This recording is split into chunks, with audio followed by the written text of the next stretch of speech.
Ty Patterson. Good morning, RR River How Roberts. how grows it, my friend? Good. I went for a walk this morning and smelled some flowers, and things are growing pretty well outside. Good How about man. you? My story this morning wasn't that exciting. However, I have just arrived to a friend's property in central Portugal, and it got really affected by the fires last year. It took a lot of their land, and I actually received a really beautiful omen on the way in. We arrived late at night, like 11 p.m., and just as you're walking down this hill, we saw one little firefly holding out hope for its habitat. So yeah, I think amidst fires, there's always kind of new life trying to emerge. So yeah, it's an interesting environment to be around right now, considering everything that's also Um, happening in the. Feels like sometimes the world's on fire. So actually having a very physical representation of it can be really insightful in many ways, but hopeful. Yeah. Should we and you should we often jump talk into about the this, news? but Sorry. I just want to touch on the significance of the firefly because Mm. we talk about this often, but do you want to give a 1 minute explanation of why fireflies are interesting? Sure, yeah. So the firefly is often regarded as a bioindicator in an environment. So if there be fireflies, that typically means that the light pollution is low, the water quality is good, and the soil quality is good. And yeah, even after a big fire, which does change soil quality, and then the preceding winter, particularly here in Portugal and this landscape, huge amounts of rains moved a lot of soil down the valley. So yeah, the whole restoration process does take its time. But one thing I'm definitely surprised at in this landscape is just the sheer number of flowers. It's just incredible. So many ferns and so many flowers. I was not expecting so many flowers after a big fire like this. Yeah, Nice. All right. Should we jump into the news? let's do it. A weekly check-in. What has been on your radar this week, news-wise? Well, I have a sneaking suspicion that you might jump into something about Claude. So I thought maybe you want to get kicked off. Yeah, I was talking about this morning. All right, so um, I received an email a couple of days ago saying that like Claude Fable, basically Claude 5, was teed up to be released. And then this morning I had a question that I wanted answered quickly. So I opened my Claude app and I had a pop-up that said, hey, you've been selected for like a research preview of Claude 5 called Claude Fable. And so that immediately distracted me from all the other things that I was trying to do. And I decided to test it for Good. about 10 minutes. Yeah, a couple of things jumped out. It said that it uses twice the number of tokens as Opus 4.8. And from my test, it seemed I did a very short test. It seems similar, but maybe better in that I asked it a question about my history and about what its opinion was on a particular path, specifically career paths and spending time in the world and compounding of different factors. And it gave me quite a thoughtful answer. So far, I think it's interesting. It also made me realize that with the like flag of it being using twice as many tokens, do I really need to use it for most things? Like most things that people are using models for are like summarize this document, pull out all of the action items, list all of the, I don't know, photo booths in London and put them on a map. Like these are all not particularly difficult tasks. And you can get to 90% of the way there with the models that we have and even smaller models. So it started to beg the question of like, yeah, do you need the like latest iPhone that has all of this stuff? Or can you use one that still does like 90% that still has 90% of the functionality? Yeah, 90% of the functionality, and the more important task is actually the orchestration. So actually breaking down even one prompt into a series of different tasks and then orchestrating and routing those requests to the best models at the most efficient token usage. And token usage is also a measure of energy efficiency as well. So yeah, it's interesting how a lot of these frontier labs are getting to this capacity that such a small fraction of the population must actually be able to use properly to some extent. Also, Fable 5 is built off the Mythos Anthropic stack. So this is the first kind of public release of it since it was restricted to the public based on security issues. I'm not sure if you've read into any of that at all. A little bit, yeah. We've got a group chat where a bunch of people are building with AI, and there are a couple of messages in that I thought were interesting or funny. Someone was like, "Goodbye, all of my tokens." Like they're all going to be used out the door. And somebody else posted that they'd been using it, and it looks like they've been using it in terminal. They sent a screenshot, and it was like, "This prompt has been flagged for like you can't send this prompt because it's been flagged for either security measures like cybersecurity measures or you know biosecurity issues." And I wonder like Is how this strict is this those who I think it flags is? are. Well, I was also wondering who's sending the prompt. I wonder if this is who I think it is. The person Nah, I will don't think remain it's a who you think mystery. it is. Okay, okay. No, no, no. Yeah, but it ties into another piece of news that I have. But maybe we can go back and forth. Do you have anything that's jumping out at you right now? Yeah, no, I've got something that ties in with Claude as well, and perhaps this is the piece that you're going to bring up. But what really struck out as kind of signal to me this week was this research paper that Anthropic put out on June 4th. So this was a paper called "When AI Builds Itself: Progress Towards Recursive Self-Improvement and Its Implications." And so this was co-authored by Marina Favaro and Jack Clark. And basically what they did in this report was two things. They kind of opened up their books to a certain extent, and they're kind of saying that, as of May 2026, more than 80% of the code that's being produced in Anthropic and towards Claude is produced by AI. And that's up from like single digits in February 2025. They're saying that the ability for engineering productivity has gone up 8x in a lot of instances. They're saying the success rate on open-ended problems is hitting about 76%, up 50 percentage points in just 6 months. And so in addition to this kind of opening the books at how close, and I guess I'd also argue that it is largely self-recursive and self-improving at the moment. In fact, I was just listening to one of the lead engineers at Anthropic saying that he hasn't submitted a prompt for, I think he said he hasn't submitted a prompt in a couple of months already. So he's just working on designing loops. And with that being the Mm. case, he designs a loop and then sends it to a bunch of agents, and then the agents are prompting each other. So yeah, I think, we're getting to this point where recursive self-improvement is, like how close is close, but I mean, it feels like we're about to get there. And then once it's recursively self-improving, the train's kind of left the station to a certain extent. So what Claude's also done, or what Anthropic's proposed in this post and research paper, is a global pause. So, and they've kind of proposed a global coordination mechanism that allows frontier labs to slow down or temporarily pause their frontier AI development if recursive self-improvement starts accelerating beyond what society can handle.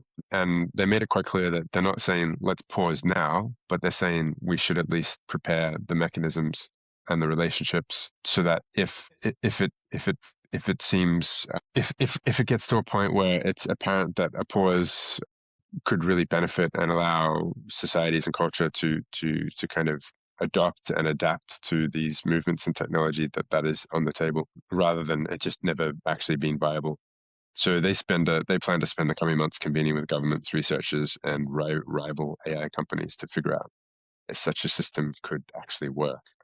So those two Mm. pieces of news kind of really jumped out to me this week. Yeah, it reminds me of, or makes me think of Max Tegmark. His Yeah, book, is it Superintelligence that he writes, or Life 3.0, Life 3.0 or Life 3.0, just talking about different AI scenarios. Yeah. scenarios, yeah, like AGI launch events basically. And one of the problems is velocity. Like potentially, if you get like a recursively self-improving agent that can go and find all of the compute that it needs, like maybe go and raise a bunch of capital, go and buy a bunch of server space on Amazon, and like build itself, rebuild itself, like hundreds of times over literally overnight, that could be a really difficult scenario for human like speed. I mean, yeah, the amount of time that it takes us to process information versus a computer, and obviously different types of information. But yeah, this is a super interesting topic. Yeah, which is one that we touched on last week, and it really feels like we're in a bit of a hedgehog highway moment. Which I love that hedgehogs could kind of finally make a comeback in a sense. What was the news story? What was So the news story that? What was the other one that jumped out for you? So I got a few here actually, and maybe we kind of rapid fire these. One of them was NVIDIA coming out with this DGX system, the NVIDIA RTX Spark, basically Yeah, a mini supercomputer that has a chip that is like 128 gigabytes of. It sounds like it's a mix between a CPU and a GPU, which is really interesting. And what that means in practice is that you could have like a little supercomputer on your desk that is capable of running large, like frontier models locally. Nice of that. The notes that I have here say that it starts at $1,800 for the base model, which is crazy. And so, yeah. yeah, I saw that and I was like, maybe it's time to sell my Apple already. it's Well, just, yeah, also in addition with that, I saw that as part of the Mythos release, there was an Apple M5 silicon chip security breach. So even even more. I feel like I'm selling it short even before I gave it a chance. But anyway, yeah. it's just like What it's this what? trend of models getting to the point where they're good enough to do most human tasks, and then being able to be shrunk down so that they run on computers that are local. And so, like, who are we building this infrastructure for?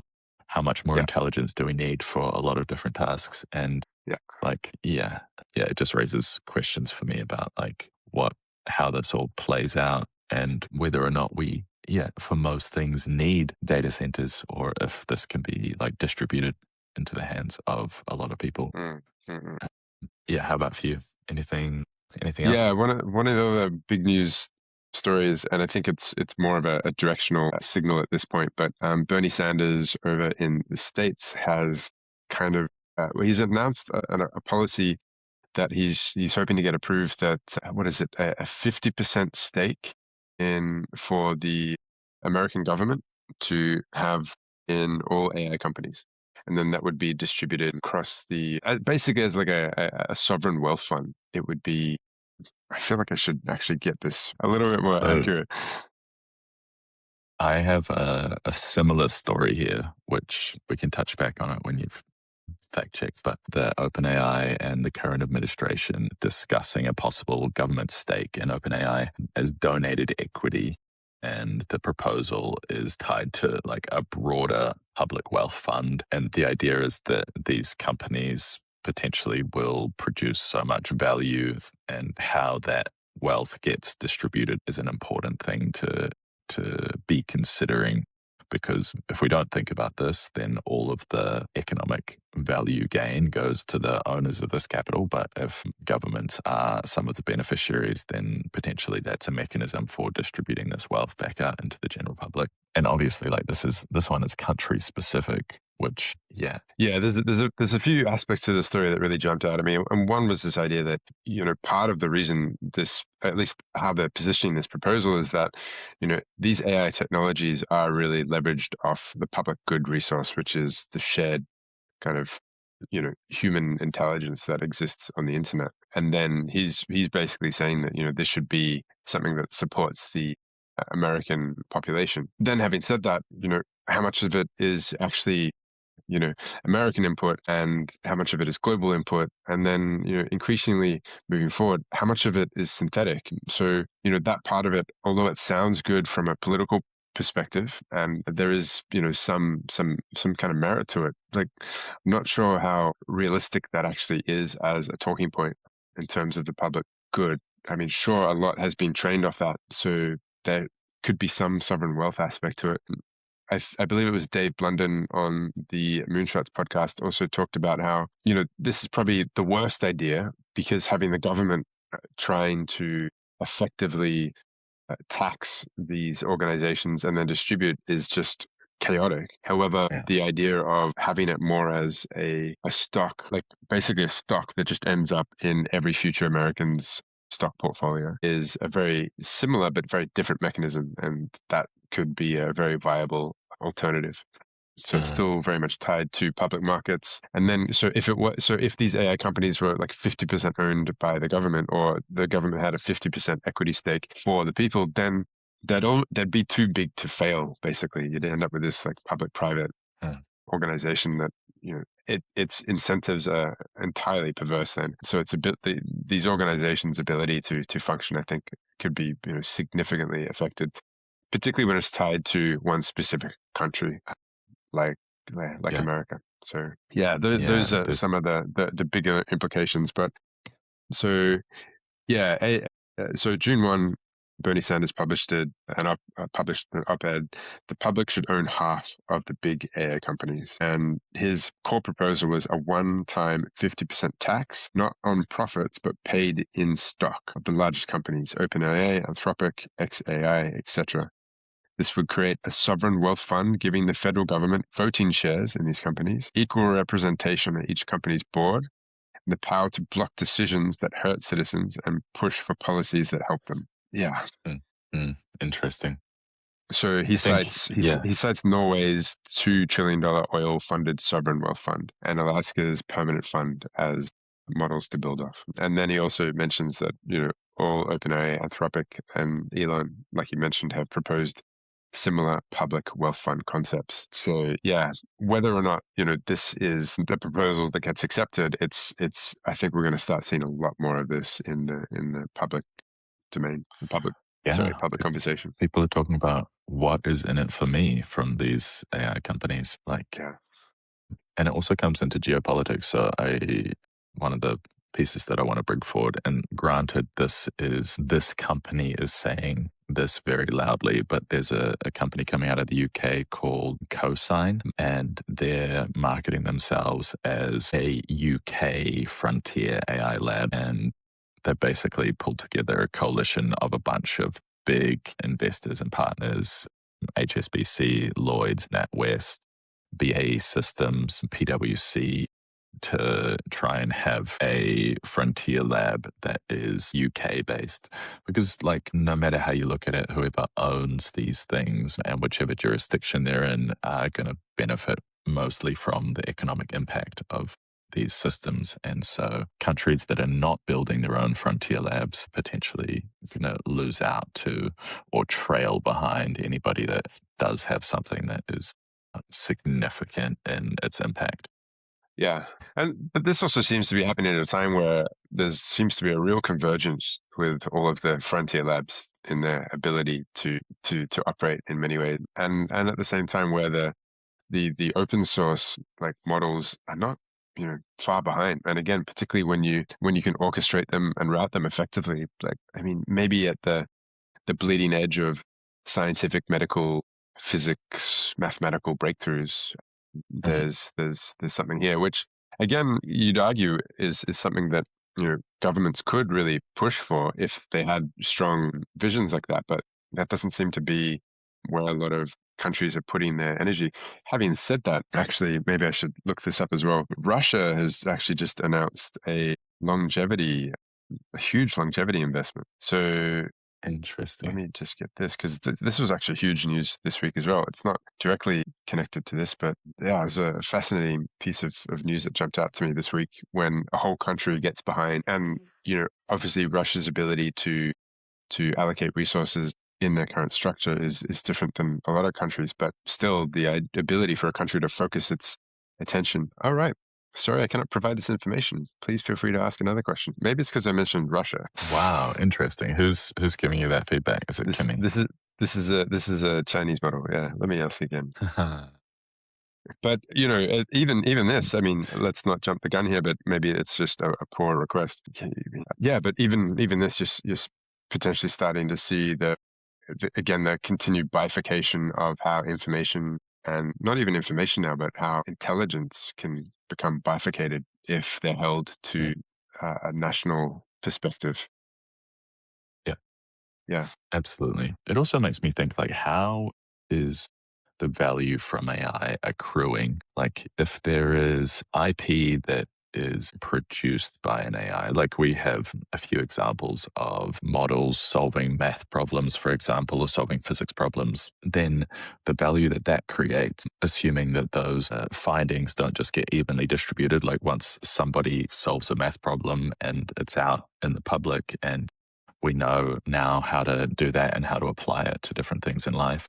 That is value that's distributed no matter who solved the problem, right? And then if we look at frontier models versus models that are still advancing at significant rates, but are maybe not frontier models, like a lot of those value, or a lot of the value from that is, can people in a place use these tools to do things in the real world? And if that's the case, like I'm not convinced that all of the value that is possible to be created using these models will go directly to the frontier labs.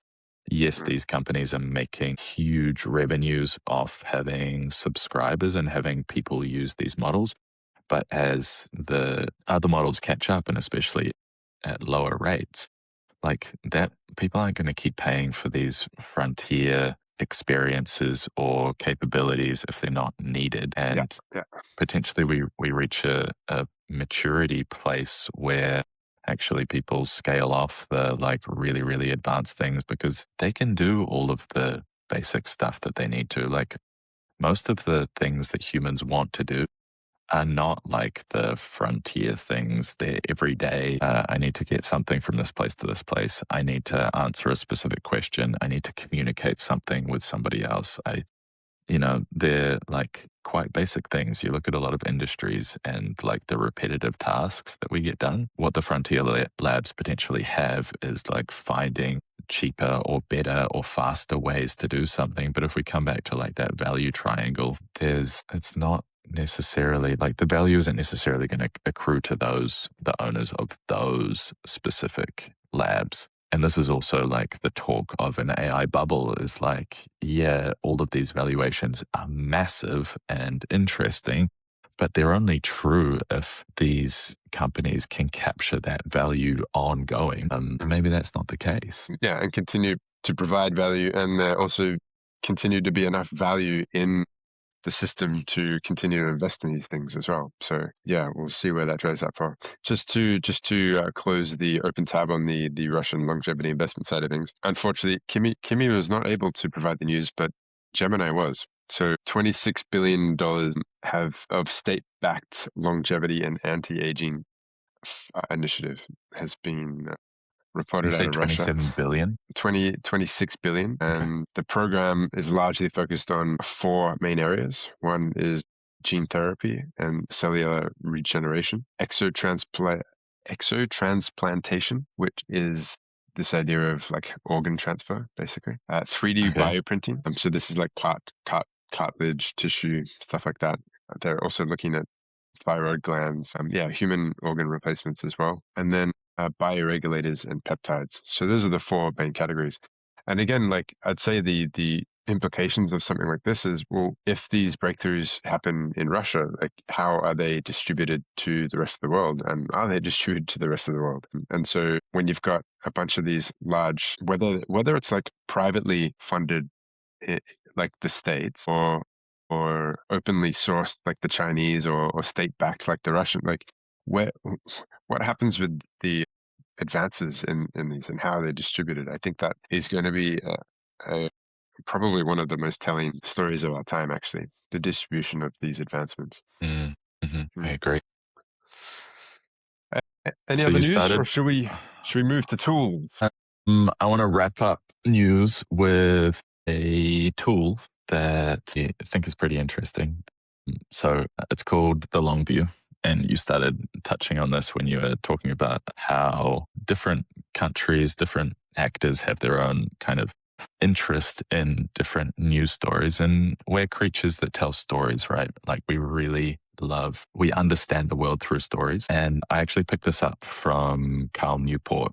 I heard him on a podcast saying, look, one of my best practices is that I read history. And if you read history, then you can very quickly read and filter news articles, headlines, and say like, that's interesting because it has historical context and this is what it might mean.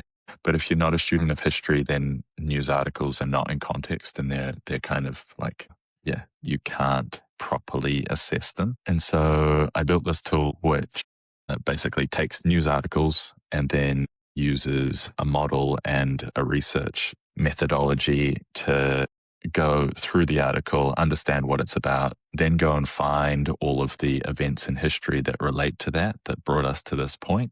And first of all, rewrite the headlines so that it is in plain language and so that it tries to take the bias out of how these news organizations are framing a story, and then also puts it in historical context. So it gives you like a full timeline of how we got to this point, and it gives you a significance score. It says, all right, in the grandest scheme of things, this is the significance of this story, trying to understand whether or not it's really news and really has an impact, or if it's just like fear mongering or not important. And I also reached out to Carl Newport and his team, and I was like, hey, I was inspired by you talking about this thing, so I made this tool, and didn't hear back from them. So, We haven't heard back Carl, from if them you're yet. listening, yet. So I thought I'd share one just to give a little bit of context. So this one looks at a news article that's from the BBC. The article headline is UK pint prices up 36% since last World Cup. Here's why. And and so the system went and looked at it and read it, and it said, all right, the historical significance of this is 4 out of 10. It's not a very historically significant thing. And the real headline should be something like, Britain's beer tax and inflation mirror a century of pub decline tied with changing tastes and duty hikes. It's like, That's it's like, brilliant. Call it what it is. call it exactly what it is. And then the timeline goes back to like 1830 Beer Act, and then all the way down to like the energy crisis and inflation. And then it gives us some recurring patterns like state revenue versus social initiative trade-off. Like it basically just tries to put this all in context and tells us why it matters now. And it does it for all news articles. And I would say that it's pretty interesting. I find it interesting reading through it because like I've got another one here. Night of violence grips Belfast after a stabbing attack. Like that's a pretty inflammatory headline, right? And it's got a picture of fire. Like it does all of these things that brings us out of our relaxed state and goes, oh shit, I need to read that thing. And then to put it in context, the rewritten headline is Belfast unrest echoes cycles of sectarian tension dating to petition. So it like tries to put it all in proper context and talks about the petition of Ireland back in 1921.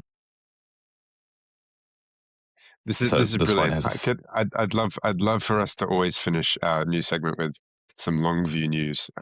And I would also love to start contribute, like pulling some of these stories as well. So is there a specific process to access this? I mean, it's just thelongview.org, right? It is thelongview.org. Yeah. Just go and make an account, and you can make a free account and it will send you the top 3 articles every morning, but you can dive into the tool deeper and it gives you kind of a deep dive based on what you care about. And actually a friend sent the website to me and was like, oh my God, this is amazing. It seems like something you would make. And I was like, mate, I did.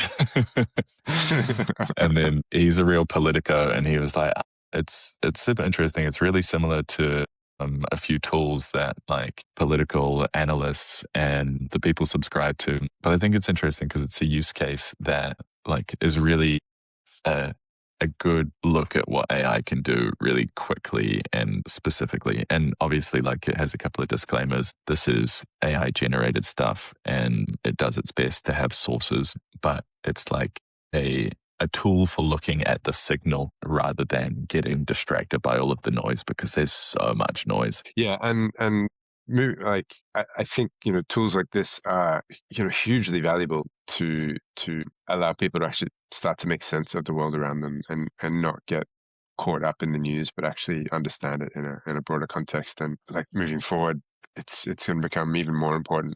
But I mean, we can see the huge polarization that happens when you have people reading different news articles or even getting it from different sources of news. So a generation that's believing everything that is on the TV versus those that are getting it on social media versus those that are actually taking the time to diligently research different things and understand them from broader context. So a tool like this that makes it really simple and easy and accessible. Yeah, incredible, man. Thanks for putting this It's tool together. also, Excited to see how it yeah, grows going forward. it's got a couple of things in it too that kind of combat some of that, which is it looks at bipartisan views or it looks at the different stakeholders and what their interests Mm, might be in this and mm, tries to call that out. And it's specifically so we don't get caught in our own echo chambers. yeah. It's like, how do you see the other side of the story? Like, how do you, yeah, understand the perspective of somebody else? I think it's Charlie Munger who talks about, he's like, I don't have an opinion on anything unless I can articulate the other side's argument better than they can. And Hmm. until then, I don't assume to know the thing. Wow, what a Mm. beautiful principle to hold yourself to. Shall we move on to tool time? It's still time. It's tool time. Bloop, bloop, bloop, bloop, bloop. Is that Brilliant, the brilliant. Well, so I actually want to share a tool that I almost put into news, but it's definitely more of a tool than news. And part of it is because it also sounds like a bit of noise rather than signal. But there's a Chinese startup that just released something called the Monaco glasses. And these are touted as the first wearable Linux computer in glasses form. And they've developed them specifically for vibe coding.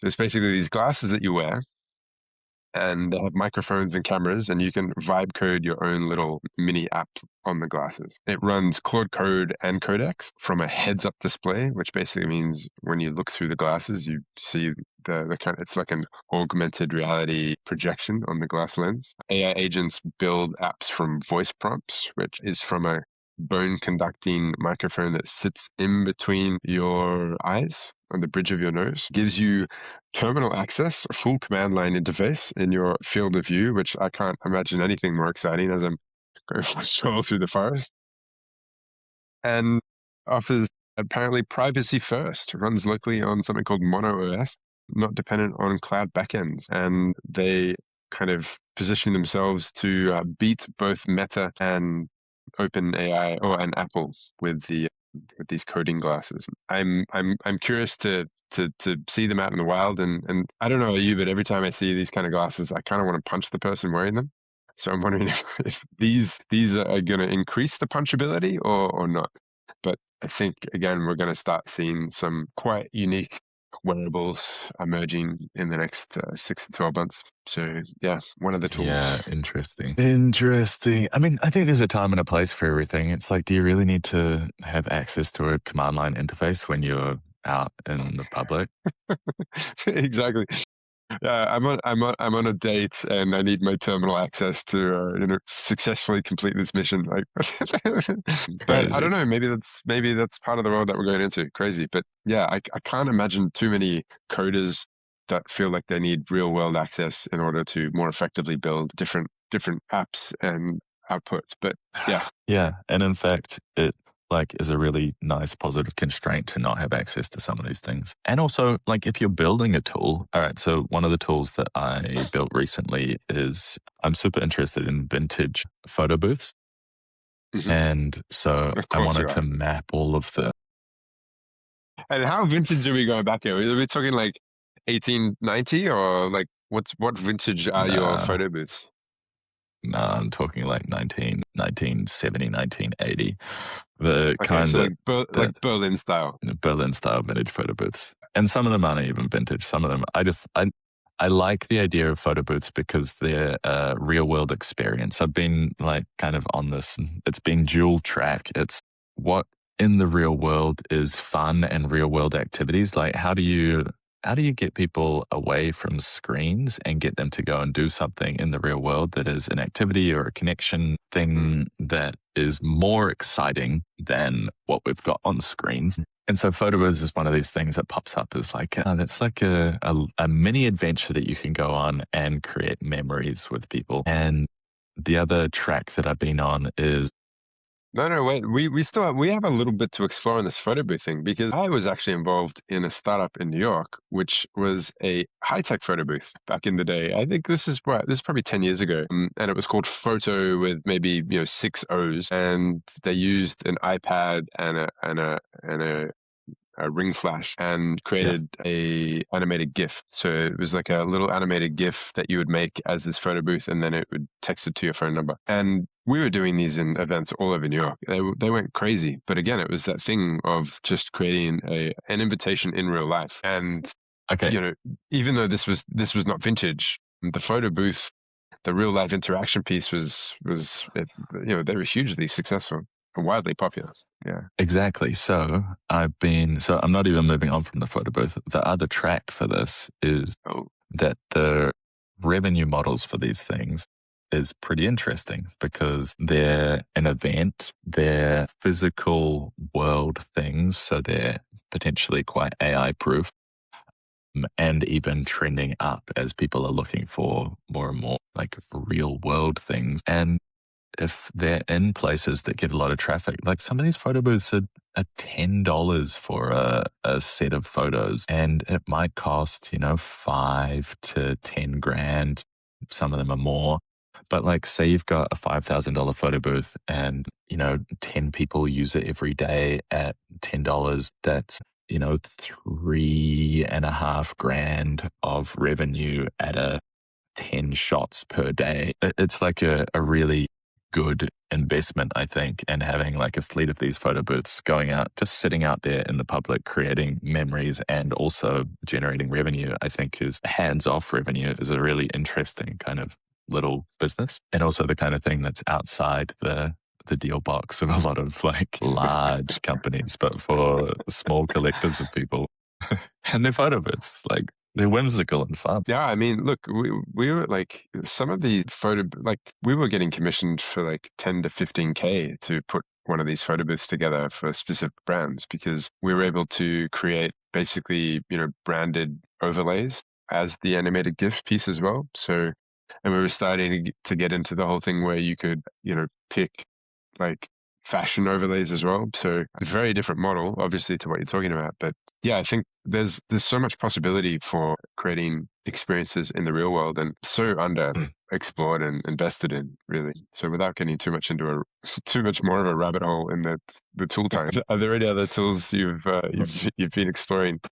This week, it's the classic ones for me. And what I've realized is that I've stopped using so much time to go and explore new tools, and I've really doubled down on my stack. So most stuff is written in Next.js. A lot of it's deployed on Vercel or something like that. And then I started using Clerk for auth, which is just kind of like the best in class authentication or sign in part. Like there are a few specific things that you need for different tools and or for creating tools. Like most stuff, like if you want to have users, you need some kind of way to authenticate that the person is there and that it's really them.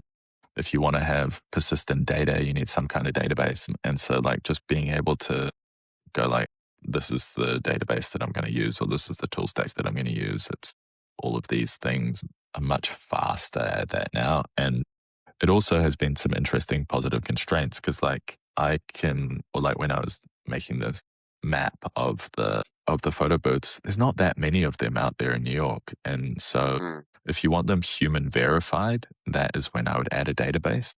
But what I've done so far is to go to a bunch of different data sources that claim to have photo booths in different places on different maps and scrape all of that data and put it into one file, essentially, that uses a free maps API and put them all on a map. And that doesn't actually have a back end. It's just all in a piece of code, and it's already a usable tool without needing to sign in, without needing to have a database. And these are the kind of things that don't move very readily. So actually updating it, it's enough just to be able to go to the code base and be like, hey, can you take this one out? Because it's not a real thing. So like realizing that there are some useful tools that actually you don't need this stuff. And then there are some tools that would only be useful if you're able to sign in and have persistent memory. Yeah. Yeah. Yeah. The Or other one that, consistent context. Yeah. yeah. So I think in my tool time recently, I've been building tools specifically for my context. Like I wanted to know where these photo booths were so that potentially I can find a partner and go and buy a bunch of them and, have them as assets. The other tool that I made that is completely just a piece of code that does a job for you is somebody that I am close with got let go from their job recently, and they at this job use Slack, and they were saying that they wanted to have, so their Slack got deactivated, and it gives you like a little image that is grayed out with like a not online symbol, and then it says the name, and then in brackets it says deactivated, and they were having a little like sad moment of, oh, I got deactivated, and then they were like, I want to have a deactivated party. And everybody could have name badges that has like their image and their name, and then it says deactivated. And so I was like, I can really quickly and easily, like it took, I don't know, 10 or 20 minutes to write a piece of software and deploy it that is just a few lines of code that says, write your name here, upload a photo, and the photo doesn't need to go into any back end, and then click a button, and the button will create a PNG that is like formatted in this particular way so that it has their photo and their name, and it creates these name badges. So like creating these really specific little tools for everyday life that like don't need anything except to be just out there on a website you can go to. I mean, I can't believe that you're just like, I mean, that user experience must be happening to so many people right now. And what a heartless way for technology to kind of offboard people. Like you are now deactivated. Even if you run Slack, why wouldn't your experience create an invitation for you to re-engage with Slack in a more meaningful way? That seems like such a missed opportunity, and not even just opportunity, but just, man. That's terrible, but I mean, good on you for like wanting to turn it into a party. I mean, I think that's like what a talk about turning lemons into something, but yeah, turning deactivations into celebrations. There's something to that. Deactivations into celebrations. Crazy. I think it's I can't quite wait a to like nice. geek out with you on photo booths offline as well. I had no idea you were exploring this rabbit hole. This is brilliant.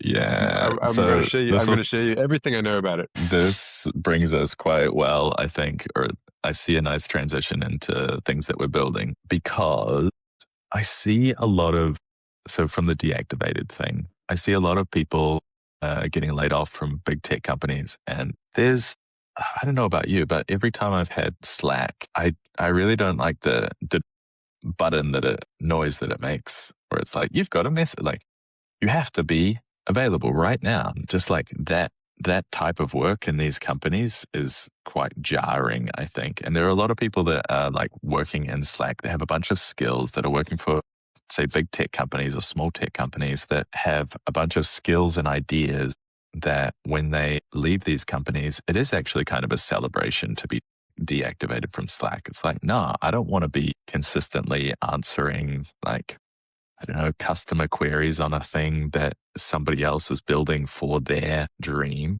And instead, how do we create spaces for people to come together and to build things together?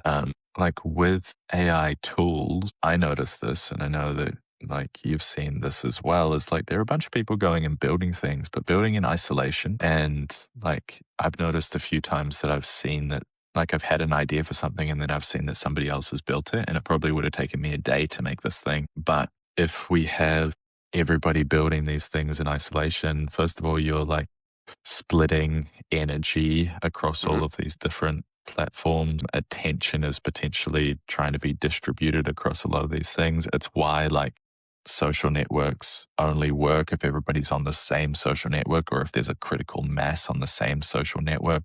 If you had 50 different instances of Instagram and you posted something on your version, I posted something on my version, and they didn't talk to each other, there's the potential for a real separation of creativity and of energy. And Yeah, so, it's a very interesting observation that because I've seen this as well. Like, there's a lot of people that are vibe coding, but I see a lot of people doing yeah, it individually, and because they're not doing it with anyone else, it feels a bit, yeah, fragmented largely. I think a lot of them are learning a lot in the process, but also not necessarily learning good habits. I mean, I certainly know that. I think the fact that we're building together and we've consistently been building together, we're very good at holding each other, well, firstly accountable to show up, but then also like, no, that's too far, or that's too much, or like, you're very good with this, with me as well.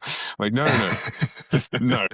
I want things to make it into the world. Yeah, of course. But and like, it's this tension between us, which is what creates the output in a way. And again, I think, if we were just building separately and just checking in with each other, from time to time, I don't think the quality of what we're putting out there would be nearly as high on either side. So it's really what that secret space in the middle. So with that being Yeah. said, I felt like I cut you off there. No, well, yeah, I like the way that you articulate things as well. So I was like, oh, great. We're just going to talk about Flash Company. Let's go.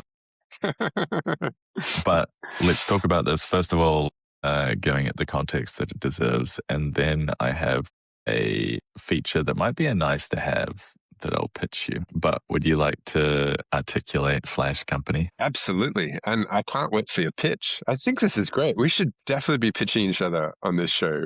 One, like, maybe like, as part of the weekly check-in, we have to pitch each other on either building or killing something. And so Yeah. there's a part of this show where there's like actually the practice of exactly what we're talking about, building together, but actually maybe not agreeing on something, but getting to a decision based on that. So I'm looking forward to your pitch Can on we this. reframe?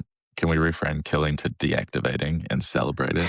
I'm not sure about, like, deactivate doesn't really ring in my ears. I definitely agree that killing it isn't quite the thing either. Like, this idea of killing your darlings has never quite really sat with me. So let's come up with some. I mean, I like the idea of parking it, because Yeah, okay, parking it. you park it. Just park it over there somewhere. Let's park But it. We're but also having said being that, it very is nice to move particular it through. about this wording. Yeah. No, but I think it's worthwhile being particular. So I don't think park, kill, or deactivate it is quite there, but nevertheless, we will get there. So yeah, we've been exploring building something over the past couple of weeks, and in particular, we've kind of landed on this concept called Flash Company, and essentially, it is a guided ideation sprint for 48 hours that helps a group of 3 people come together, share their skills, networks, and insights. And a shared AI agent allows them to kind of identify what unique opportunities exist between the 3 of them, or 2 of them, and then helps craft the first steps of a venture that they feel is worthy of sharing with their immediate circle. So, like, for instance, even on this podcast, I mean, we've been working for 6 months together now, and we didn't even know we had this overlap with photo booths. So it'd be so fascinating to know that, we go through this 48-hour period, and what would emerge is like, hey, actually, you guys have this like photo booth opportunity here that is unrealized, and it it doesn't have to be like, a Series A business or anything like huge. It could actually just be a little side thing that ends up being kind of worth exploring. And yeah, the idea is to kind of embed a lot of our learnings in what we've been learning about building ventures initially into a tool that invites anyone to kind of do this and invite some people along the way. Yeah. And I'll add to Definitely that other just that aspects of it. Yes, please. yeah, well, just like it adds to bring structure and discernment from a bunch of different experts and frameworks that we're aware of, but sometimes applying these in the right place, in the right context is what we need, like just structure around like killing specific features or like narrowing it down to having a really specific ICP. Yeah, What's being able an to ICP? say it stands for ideal customer persona. Yes, it's your customer. Specifically identifying your customer. All right. I want to talk to new mothers who have, 1 to 4 kids and live in London and like exercise, whatever it is. Like the more specific you can be, the better.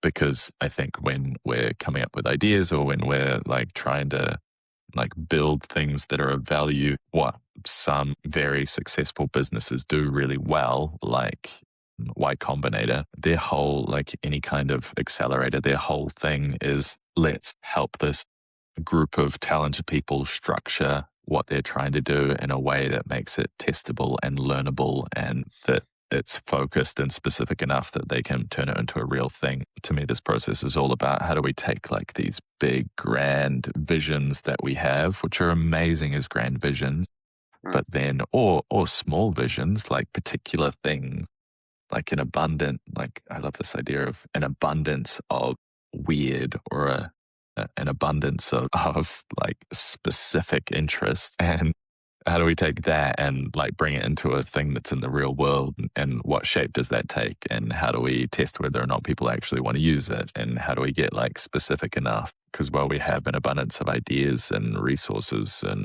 all of these and talent, we only have so much time, and time is something that is going to pass regardless. And if you use it in a really scattered way, then you end up with nothing distilled. And if you use it in a really focused way, you get an end result that, although sometimes it might not feel as sexy as it first felt, gets you to a point that is like far more concrete. Totally, yeah. Yeah. I will actually say, I'd say, part of the insight for Flash Company emerged from our conversation, was it last week or the week before, around abundance of relationships, and this idea that so much opportunity exists in these weak ties, like at the edge of the relationships that you normally spend a lot of time and energy in. And so, this feels like a simple time-bound invitation that you could send to, and like, I'm actually really excited to explore this with, half a dozen or a dozen people in the next couple of weeks and just see what emerges. And what's also different about what we're exploring with Flash Company compared to something like YC, a lot of other incubators and accelerators, is that the existing system, typically the starting point is a bunch of strangers. Or like, you say, like, I studied entrepreneurship. I didn't know anyone I was studying with, but I'm thrown in there, and then everyone is kind of invited or like actually forced to like join a team and build something. And when you're starting with strangers, there's so much missing in terms of trust building, in terms of knowing how to communicate effectively, in terms of like all of these things. Whereas with Flash Company, one of the pieces is, what if you start with people you know, and start from there? And rather than having to know how to do a business, the process kind of guides you through all of that. I would say one of the other insights that we're really exploring in this as well is what happens when three people share one AI model instead of three people having, two or three or four of their own AI models that they're working with, and then having the handoff between them being like super kind of messy. So I think we're going to start to see some pretty remarkable insights from that. And at least the last piece that I feel is quite important in differentiating the Flash Company for us at this stage is the Flash Fund. So all of the revenue generated by Flash Company actually goes into a fund, which then we will make accessible to various ventures that go through a 30-day validation process, which we invite people to go through as well. So we could be quite quickly in a position to actually start funding a bunch of these initial ideas as well. So I'm super excited by the kind of ecosystem supporting itself a bit and kind of ramping it up. So yeah, flashcompany.org or flashco.org. Yeah, awesome. What's coming to mind too, like after these ideas make it through this process, having advisors, having people, having the ability for people who have done this before. Is this the pitch? This is not the pitch. This is a secondary thing that's coming through. But having the ability for advisors to say, hey, I really like that idea, or I really like the look of how this is coming together, and being able to either have a light touch influence on this by giving advice or comments, or have like a high touch influence on it, like applying as an advisor. Because I think a lot of the time, especially if you're really building things or if you have a lot going on, it's a whole thing to go out and to do fundraising or to pitch people or to like network. Networking is a hugely valuable thing to do, and also it doesn't necessarily, like being a good networker doesn't necessarily correlate with having like really good execution on interesting ideas. Okay, so the pitch is, and I'm aware that I always try to cut features out and get us to the core of what we're building. And now I'm coming in with a new thing. So this isn't even me condoning us building this extra feature. I'm But like, yes, let's at do it. some point, I don't even. Yes, I'm in. Let's go. at some point, so the insight came because I was talking to a mutual friend of ours, and I was talking about, he was like, what are you working on? And I was talking about it, and he was like, oh, have you met River? And I was like, yeah, River's who I'm building this with. And I was like, okay, interesting. Like, there are all of these people like wanting to build things, and sometimes it takes an in-person conversation about like, oh, you're building that, you should talk to this person. And the feature is identifying all of these ideas that are coming through and potentially going broader and identifying what a lot of different people are vibe coding, because there are a few people also setting up platforms for looking at projects that people are building. There's this whole like build in public community, but I haven't seen a tool that identifies all of the different companies that are essentially solving the same problem. And instead of saying, hey, these guys are competing against each other, saying, hey, these guys are trying to solve the same problem as you.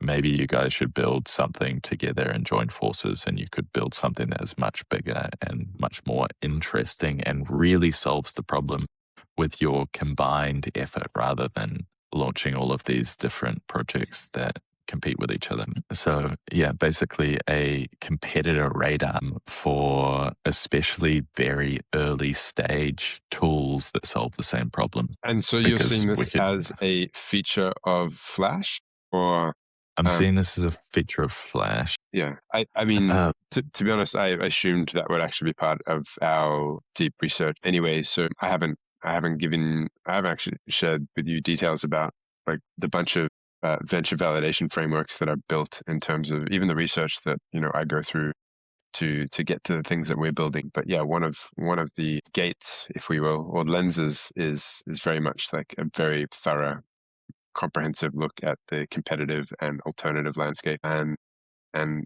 yeah, I agree. I think there is incredible opportunity to create more opportunities and possibilities around not just framing them as competitors or alternatives, but also potential collaborators or partners as well. So it's like there's probably no need to recreate this because these people have already created a really good version of it.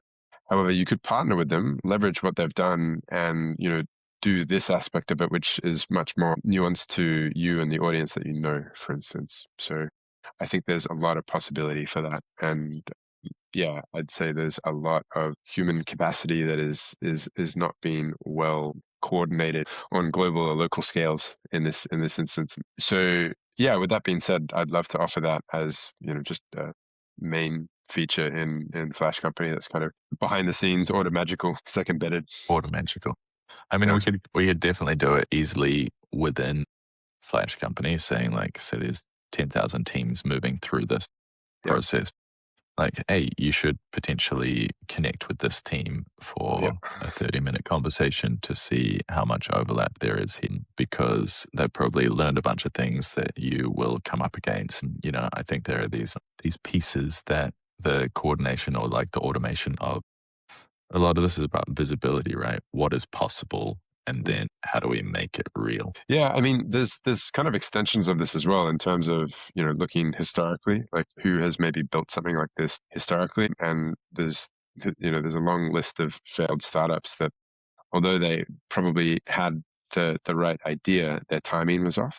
So actually learning from them is an instance, and then there's also the possibility of learning from alternative industries. So it's a very similar feature and function, but an entirely different industry that you just would never consider, and that it's a very different product, but functionally, the feature set is exactly the same, or near close. So yeah, I'd say there's a lot on that. Yeah, interesting. Two things come to mind. It's it's like Daniel Kahneman winning a Nobel Prize in economics when he's a psychologist, or it's like this cross field information.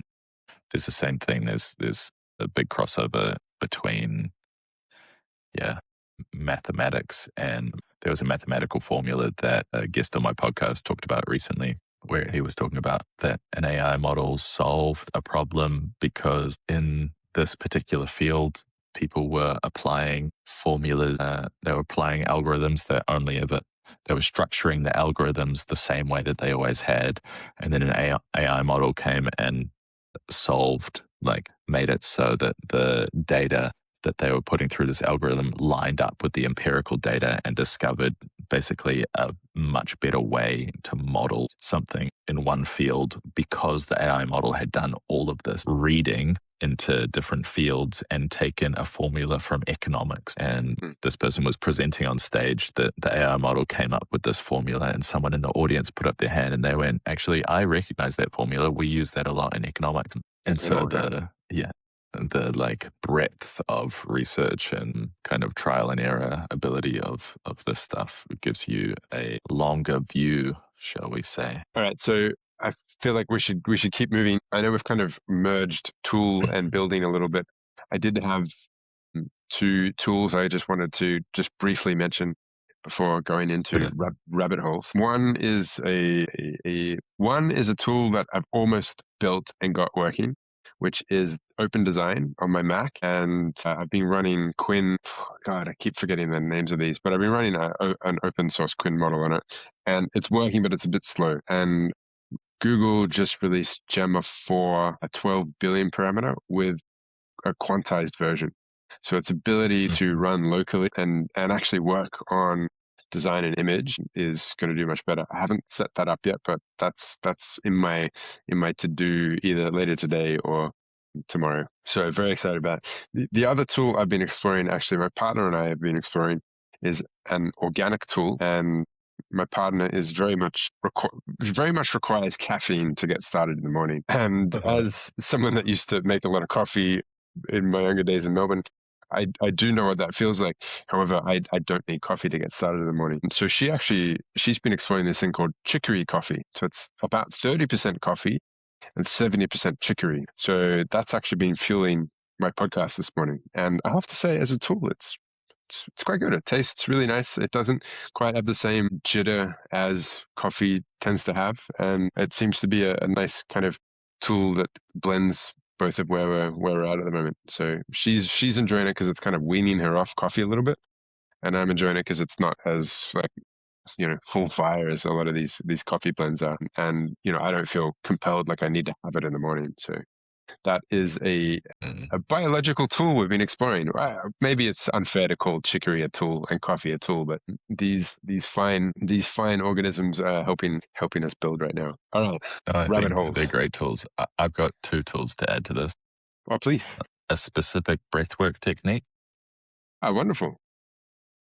Yeah, it's called Breath of Fire. This has been a tool that's used for a long time.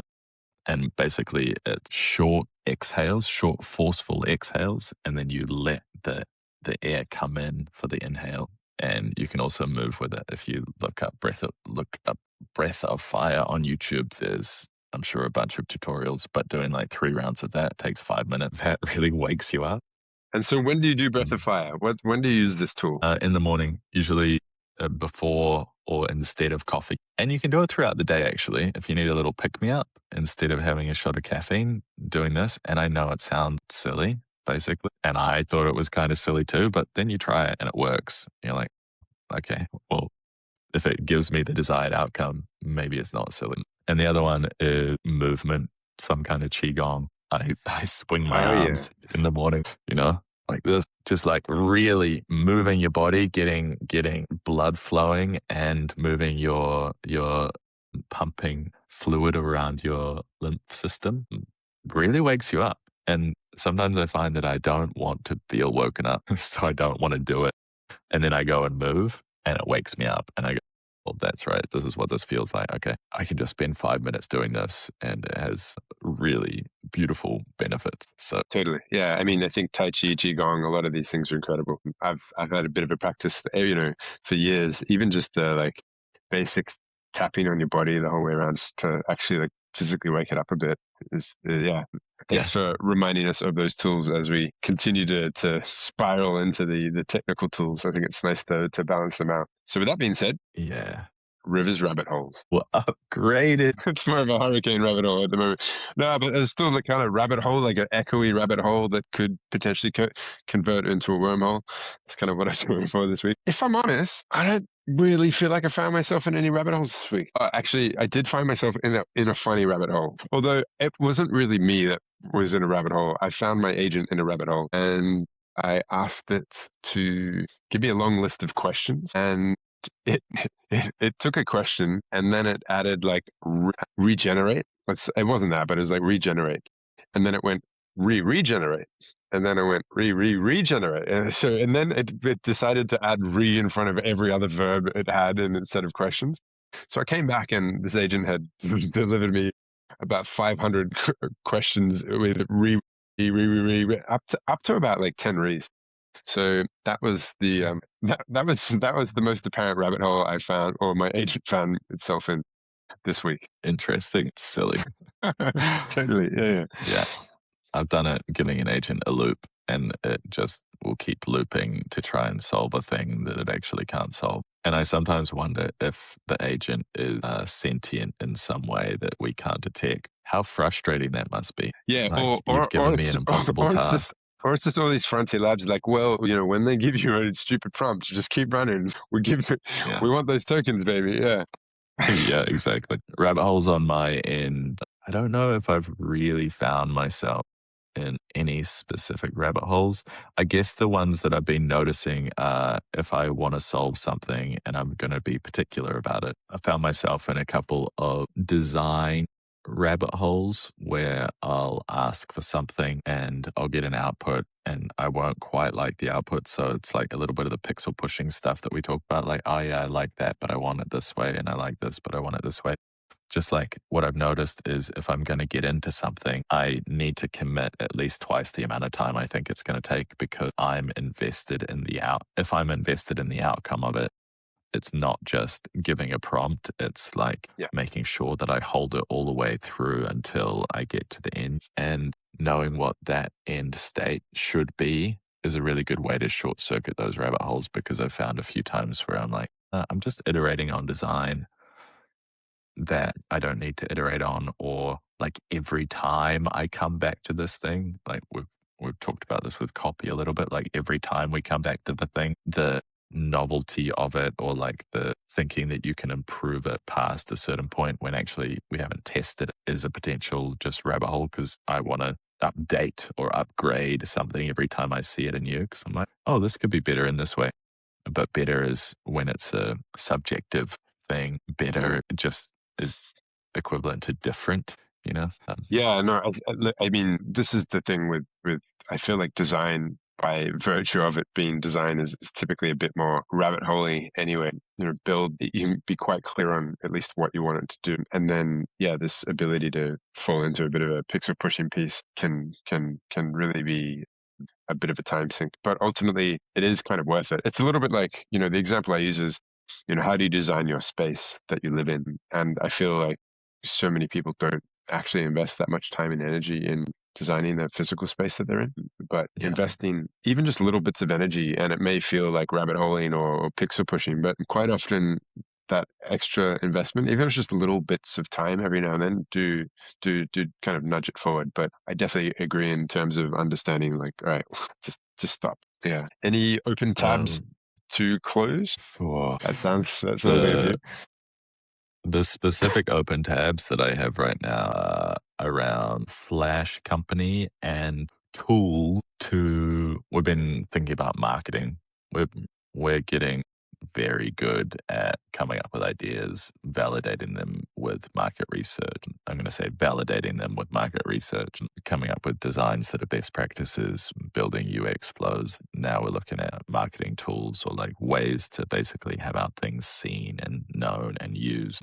And so a couple of rabbit holes just with marketing tools and whether or not to build our own things versus use things that are in the market. It comes back to this, that humans really only want to get done quite a finite number of things, and the ways that we do those are varied. Like, for example, something in business is finding customers. Like, there are very simple ways of finding customers, putting a sign out on the street if you have a coffee store so that people walking by see that there is coffee for sale, right? That's one way to find customers. You could also go and list on Google Ads or, list on Google and have people look it up and find you that way. Or you could do, we were talking about GEO, generative, what is it? Generative engine optimization instead of SEO. So you could build a way to be seen when people are asking for coffee shops nearby using Claude or ChatGPT or whatever it is.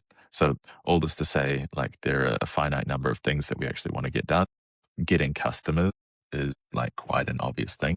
And then there's like all of these big different specific frameworks that are built around this, and then different methods for getting these things done. So some of my open questions are around the best tools, the most effective tools currently that work for us. And also, when I say work for us, I mean are accessible, lend themselves to our skill set, able to be implemented into the tools that we're building, like Flash Company. Yeah. So yeah, specifically, like there's this thing, repurpose, which basically take a piece of a content and then repurposes to different platforms so that you can be on different platforms wherever your customers are. But then the decision around that is, do we want to be on every platform? And if yes, how much extra effort is it to be on all these different platforms? And really, to me, it comes down to the quality, or I care a lot, and I'm sure you do too, about the quality of the things that we're putting out rather than just quantity marketing, which is, I think, what a lot of generative tools have the potential to do, just like flood people, to create a lot of noise, to flood people's news feeds and brains with just junk, which is not Yeah. what we want. Yeah, flooding in general. Yeah, and I mean, it's kind of, some of the industry best practices and some of the things that algorithms reward for are, a lot of that junk, to be honest. So yeah, definitely one of the open tabs for me right now is how we can effectively share what we're doing without, making more noise. But, do more with less, focus much more on quality over quantity, and yeah, kind of, yeah, be proud of what we're sharing throughout the whole process as well. So yeah, that's definitely an open tab I can relate to as well. The two other open tabs for me are really putting my MacBook to real work, proper work. It's still an open tab for me. I'm so reluctant to even open more tabs on it. And then the other one is an open tab for our internal knowledge base, and that is both like my personal knowledge base, but also our venture studio knowledge base, which we currently have on Notion, and then it's kind of a little bit fragmented with our call transcripts and our YouTube transcripts and that kind of input. But I think I'm actually quite close to breaking the back of that and having a knowledge base that is kind of captured based on a lot of voice input from not only our calls, but also voice notes and even potentially a hardware device that we can both have. And then that gives us the ability to keep allocating effective amount of time and resources when they're needed and prioritizing the right tasks, and also allow us to continue to work effectively in a more asynchronous way. So I know we've both got kind of a bit of travel coming up over the next few months, and we're not necessarily going to be in that similar time zones. So the open tab of how do we still effectively work together, even though we don't necessarily spend so much time kind of side by side. Yeah. With Mm. that being said, shall we deep dive? Oh, I'm really excited by deep dive this week. Would you like to tee it up? Sure, I can tee it up. So, on the deep dive this week, we are looking at the post work world. And Yoo-hoo! specifically, what that means is we're making the assumption that in some amount of time, we could live in a world where humans don't need to work. And this is a big assumption, and there are a lot of things that need to go, I'll say, that need to go right for this to be the case. And if I was to rub a crystal ball, what I would imagine is that we'll end up in some version of this. In an ideal world, it's where no human needs to work. And so this assumes that there is an abundance of resources, that all of the the food, the housing, the transport, the medical care, all of this stuff is provided for everybody and that they don't need to do anything to have access to it and that we get to choose those things. And I guess what I think is interesting to get to the heart of is, all right, if we live in this world, yes, we can look at how we get there, but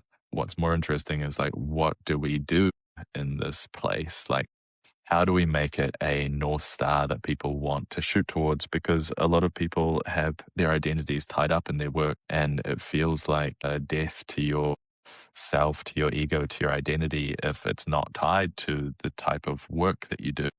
And so talking about a post work world is probably a very scary prospect for a lot of people, even though we kind of have this thing where we want to imagine what it will be like when we retire. Oh, when I retire, I'm going to have all of this time and I can go and play tennis and blah, blah, blah, blah, blah. But actually, if you look at what people really do when they retire, most of the time that's not the case. And so, yeah, how do we imagine this future that and what we do, what humans do, or kind of Mm. how it's structured? Yeah, what comes up for you? Yeah, I well, firstly, I was very excited to explore this when it kind of popped up as a potential deep dive thread, and I feel like it ties a lot of how we've been thinking about an abundant future into the practical. And so in preparation for talk today, I kind of looked at this idea that, I think this idea that we live in a culture and a society that is entirely built around this idea of work is actually a relatively new concept. It's not, let's say it's only been around for a couple hundred years. And there's actually a lot of cultures throughout the ages and through different parts of the world who didn't really consider what they did as work. So it's been described that the original affluent society were those that spent, maybe something from 12 to 20 hours per week on subsistence tasks like food and shelter and all that. And the rest was basically leisure and relational. But even within those task-based jobs, if you will, they were still very social. It was less about the work. It was more about ritual. It was more about socializing. There was a real different rhythm to it. Also, there were different seasons to it as well. So that was kind of where we've come from. And then, in addition to that, there's actually always been these small pockets of society that have kind of been post-work. And through ancient Greece and Japan, like the samurais were historically a bit of they were kind of like post-work warriors in a sense, and they actually helped keep the peace in these rural areas. And what emerged out of the samurai class were the arts. So a whole lineage of art Mm. forms emerged from this kind of peaceful post-work class. And then it looks like from our history, one of the things that has shifted us more toward an entire global society that is built on this idea of work is actually agriculture. So Jared Diamond actually called agriculture the worst mistake in human history, because from agriculture brought this idea of inequality, worse health, and more work. Farming created surplus, which then created storage, which then created property, which then created guards and administrators. And then the whole idea of this civilization emerged from there. So really Mhm. curious to see, how in this post-work world, how does food as a central part of this shift? How does our relationship to food, and by virtue of that, our relationship to land shift as well? So I think Mm. that's one super fascinating consideration here. And then, so in addition to looking at the past, it's like, all right, well, what are the possible futures that we might grow into as the future doesn't repeat itself, but it certainly rhymed. And so I started to pick up on a few of those threads. I'm just wondering, might be worth stopping here to see if anything jumped out for you in looking at our past ways, and if this idea of post work is actually not so scary after all, but we're just so disconnected from the past in a way. Yeah. What comes up for me is noticing the difference in the types of work that we do. I Mm, think humans need work and we need to be doing things. We need goal. But the difference in the types of work that we do is I think we're inherently creators, as in we want to create things. We're not inherently managers. I don't mm, think there are very many people that really love the job of managing something, tracking something, keeping tabs on whatever that thing is. I mm, think that a lot of the joy, maybe there is joy that comes from that, but that joy might I mean, be what like came to mind is like maybe the dysfunctional joy of having control over others, which, you know, exactly, is maybe or not necessarily with the best of intentions. having control, or like doing a good job of something and having people be happy with the way that you like manage a portfolio of something. But like even portfolio managers, they're creating a system for creating more in the portfolio. So I would argue that like the fun parts of every job are when you get to converse and create and move things forward, like literally just create things, cook meals, make art, make music, create experiences.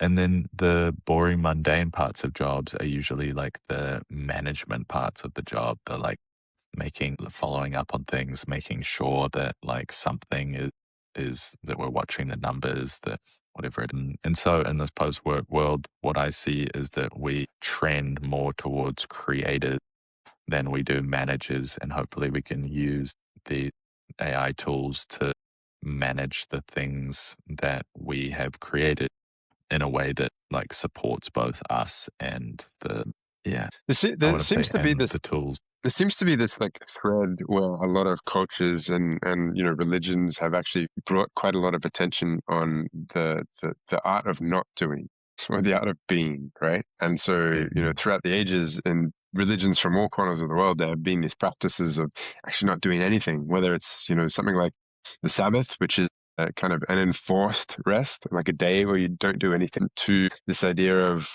even meditation to some extent, and also the kind of growth and the expansion of a lot of these practices, and particularly more through the West, I think is signaling that this is the balance that we actually kind of need and maybe craving for inherently. So and these kind of recovering workaholics and recovering corporates are coming out into this more kind of looking for more balance here. So I can already see the movement and where the energy kind of wants to flow in that way, and actually being able to do nothing, not all the time, but for some of the time, is actually really important for us. Yeah. So with that, I actually think another really good point to look at currently that exists today is the festival space. So when you go to a festival, it's kind of a big practice of doing and not doing. Like there's a lot of creativity, there's a lot of exploration, there can be a lot of building, but you're also building things that are taken down,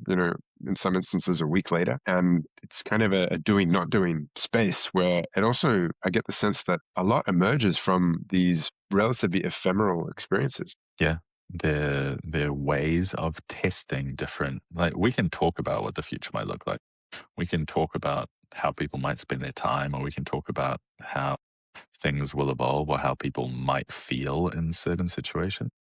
Festival spaces, I think, are really interesting ways to start testing and modeling how we might interact in different ways, or how we might like create these.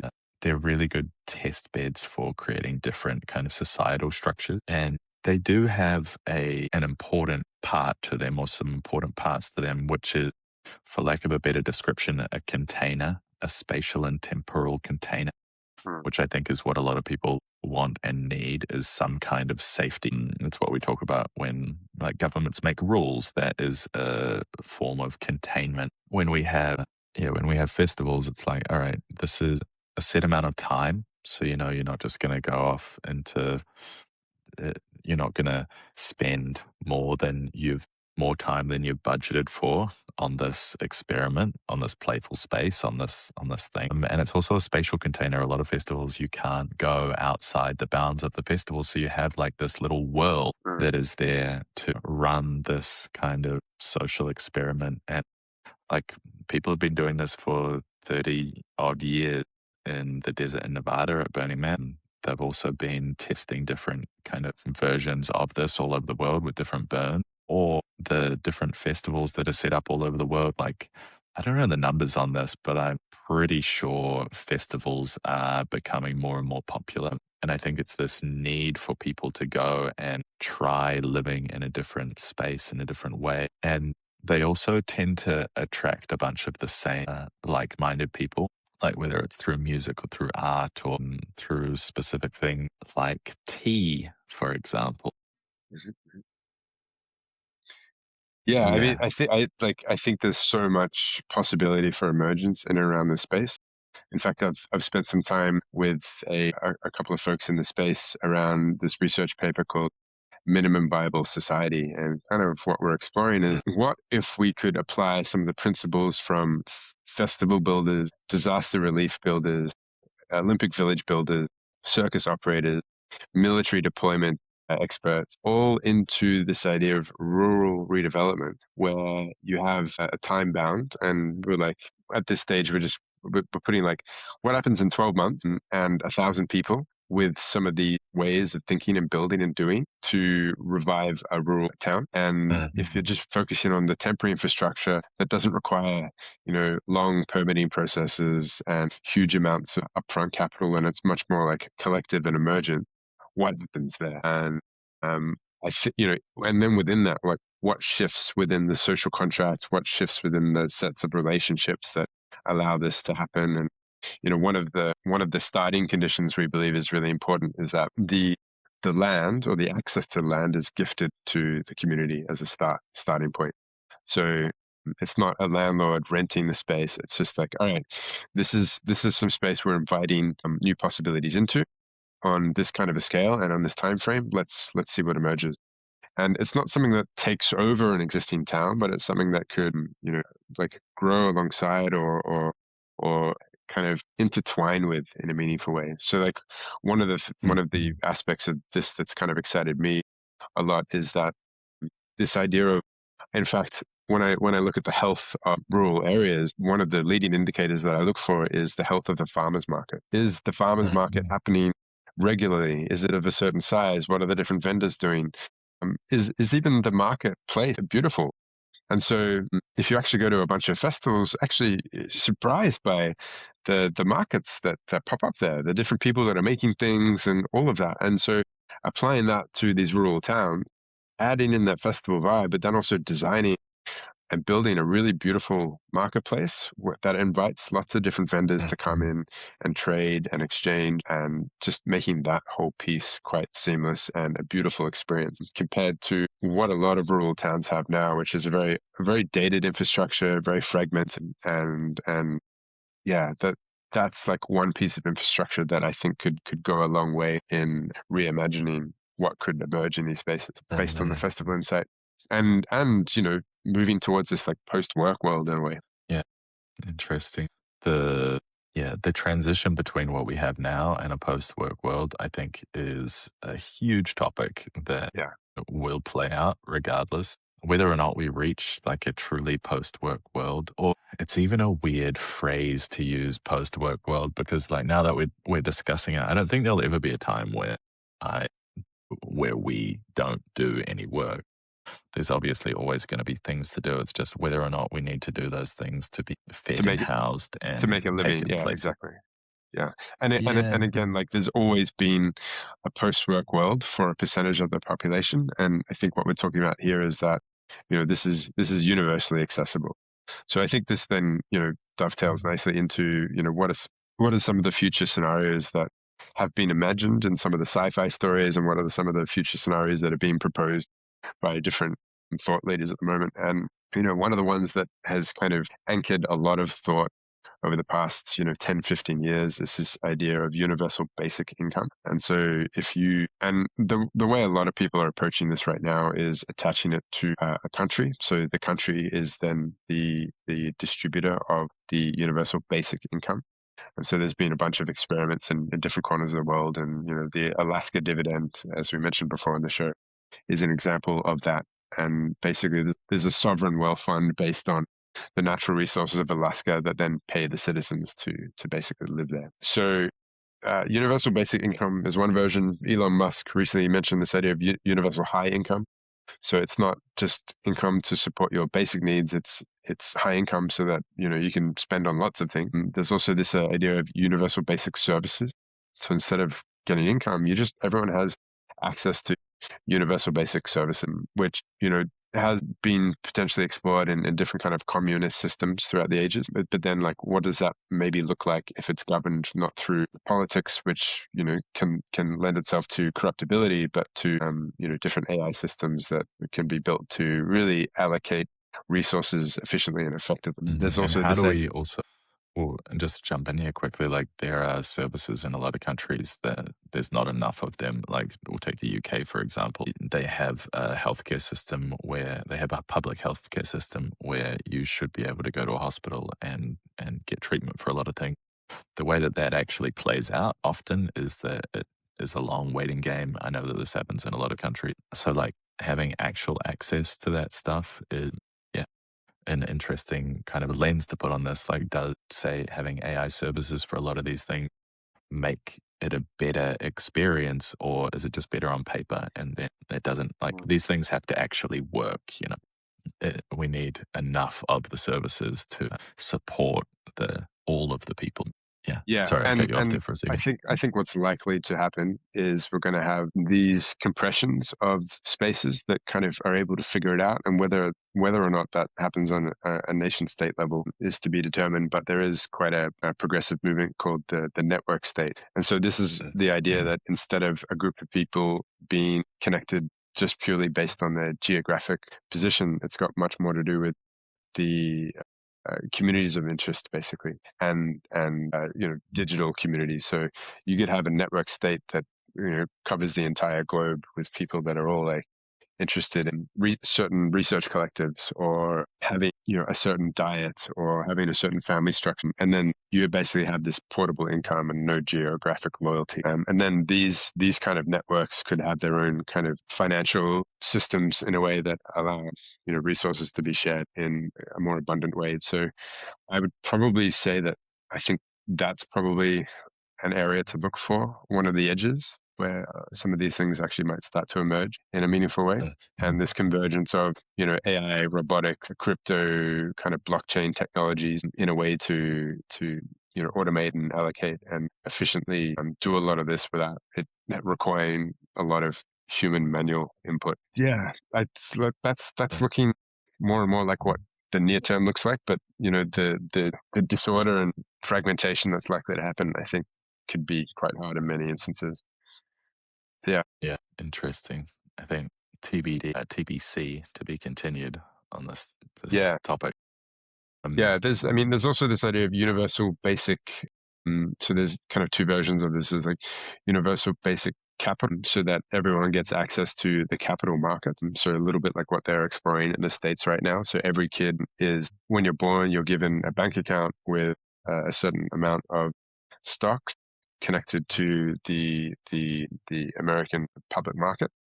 And then when they are 18, then they have access to that. And that still very much connects the whole thing to the economic system, and this idea that in order for it to be valued, the whole system has to continue to grow. Which this idea of limits of growth is there's definitely something to that to some extent. We do live on a relatively finite world in terms of natural resources. But having said that, our ability to trade and make value out of things that aren't necessarily real, evidenced by the Web3 and NFT movement, is obviously possible for us as well. So who knows what we might go back to trading shells or something. Yeah, Yeah, crazy. there's a few other kind of dystopic visions and futures as well, in terms of reducing the need for humans to actually interact with the physical world. So you've kind of got that Wall-E type thing where UBI covers very basic needs, and then the human experience is actually more of a immersive reality based on AR and VR and streaming and Oh man, like brain integrated technologies. Yeah, so we are kind of there's in an age like that. Like you go we into no, I mean, a totally. I mean, most people are spending over 8 hours a day on a screen, between their phone, between a computer screen, and between a TV. So, like, I know it sounds outlandish in many ways, but we're already at the early stages of that. Yeah. yeah, I mean, the and one there's that I probably a feel most bifurcation of inspired. this, right? Like, Sorry. Yeah, no, I sorry, think for go sure. ahead. No, I mean, I was just going to say that the future I'm most excited by is very much the vision that's kind of been captured by the whole Star Trek franchise, and this idea that we live in a society where there is no money. All our material needs are actually supported by, replicators and technologies that can just allow us to have access to the materials that we need at the time. And, status and meaning and purpose come from exploration and scientific discovery and, being in good relations, and the work is really mission driven and voluntary. And in many ways that feels like going back to some of our past cultures as well. Work is much more in the context of our relationships with those that we live around. And yeah. Yeah. Yeah. Yeah. How do we choose the things that we do? So there's this, and this is almost bleeding into the AMA.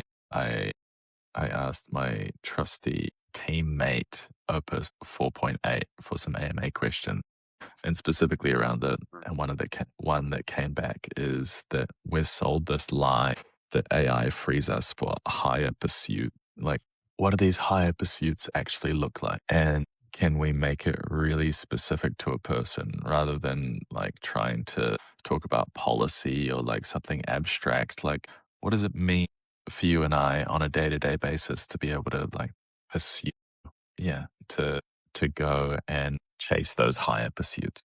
Yeah, I mean, the vision that is portrayed in Star Trek is compelling, but how realistic is it necessarily in terms of our meat bodies being able to traverse the stars in a meaningful way? We've definitely evolved to survive very comfortably on this planet, and it's pretty clear, at least under our current conditions, that that's going to be quite hard to work with. So the more likely scenario is we will send robots and AIs to do the exploration for us. So again, where does that actually leave us in terms of, what do 9 billion people explore and discover collectively on this planet? There's definitely some gaps in that. And then also creatively, like, there's only a certain number of mediums that we can creatively explore with, and tools we can create with. Yeah. But But that, it comes again, back to, that still seems to be like part of our history. Spending time in Bali, there's a huge amount of arts embedded in the culture, and a lot of the arts are very slow moving meditative processes are passed down from generation to generation. And yeah, I feel like that is also something that's kind of part of it. Even where I'm sitting here in Portugal, this house is made out of slate, or schist as they call it here, and as you can probably see behind me, these stones are like painstakingly put into place. But this process, at least in this area of Portugal, has been used for thousands of years, even before Portugal was a country. This style of building, and there's a real kind of artistry to it. So yeah. if I had to predict what I think humans will be doing, like somebody asked me if I wanted to go to the moon, and they said, "Oh, one day we're gonna high five on the moon." I was like, I don't know if I'm going to the moon. Like, I quite like it here. All of the sci-fi movies that I've seen and things that I've read make it seem like space is cold and really fucking dangerous. And Yeah. like, do I need to go out there and do that? Probably not. I like the idea of it. I like the stories behind it. But actually, what are higher pursuits for me, and like how, like, if you create a goal, you can, if you want to, do everything you can to reach that goal, or you can change the goal to something else that seems more aligned with what you actually want. Like, just because we tell these stories about Star Trek and exploring the galaxy doesn't mean that that's the life that everybody wants to live. Like, Yeah, I think exactly. about my little sister who wants to grow food and do art and like have this really beautiful, wholesome existence. And it comes back to like how do you want to spend your time? How do you want to spend your day?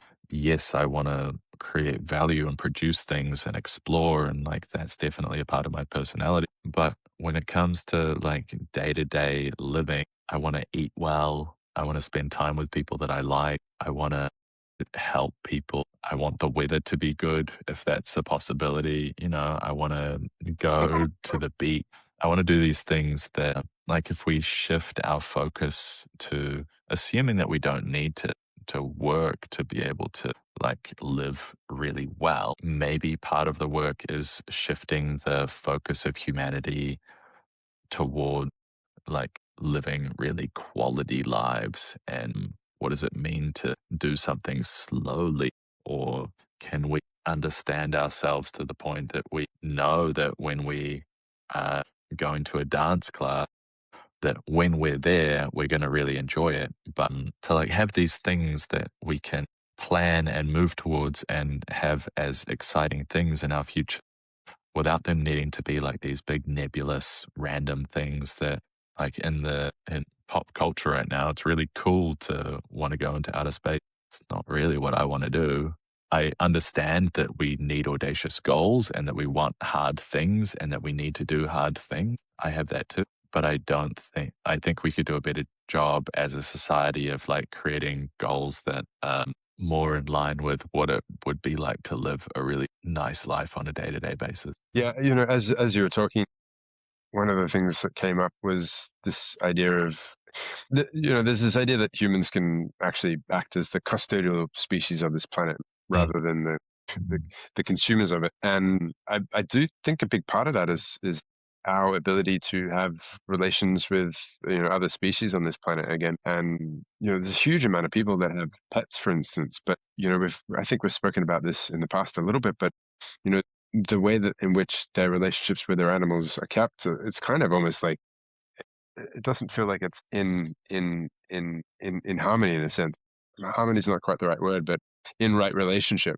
I think again in the past, a lot of cultures had a much more integrated existence with a whole bunch of different species.